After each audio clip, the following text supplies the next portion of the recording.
Programang ito ay rated SPG. Striktong patnubay at gabay ng magulang ang kailangan. Maaaring may masiselang tema, lengguwahe, karahasan, sexual, horror o droga na hindi angkop sa mga bata.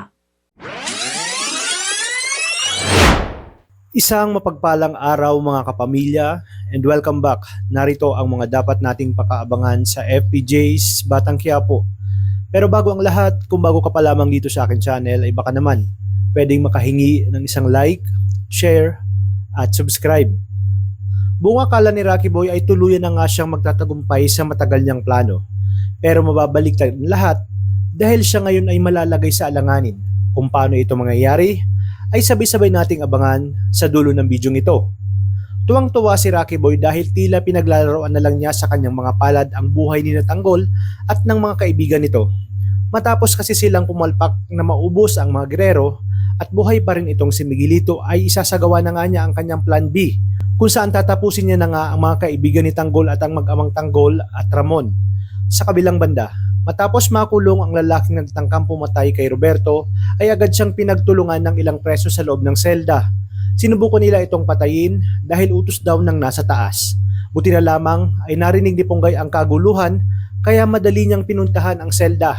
Sinita niya ang mga preso at pinahinto ang pananakit at pagtangkang pagpatay sa lalaki. Bago pa nga lumala ang sitwasyon, agad niya itong pinalabas at dinala sa isang ligtas na lugar. Tinanong niya ito kung bakit may mga taong gustong pumatay sa kanya. Nag-tell all na ang lalaki at sinabi na ang mga gerero ang nagutos na patahimigin na siya. Tinanong ni Ponggay kung pwedeng i-video ang kanyang salaysay bilang ebidensya.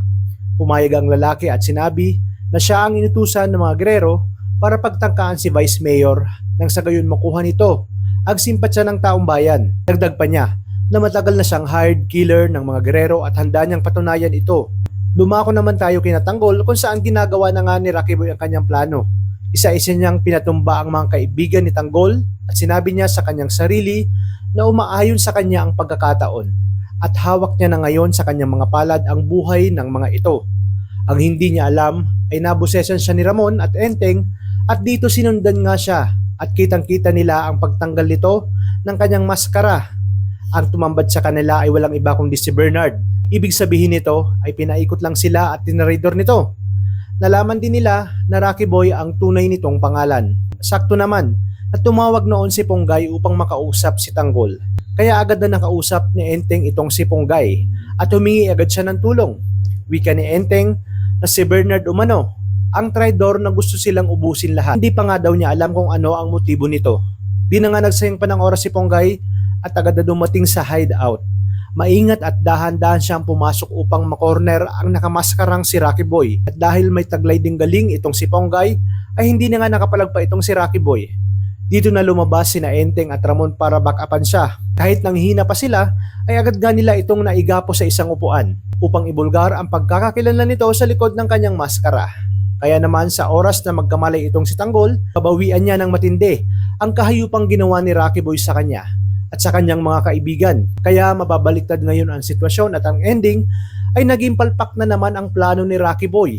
Kaya naman pakaabangan natin ang resback ng mga Batang Quiapo kay Rocky Boy na nagpapanggap sa katauhan ni Bernard. Dito lang sa numero 1 teleserye ng Sambayanan, ang FPJ's Batang Quiapo.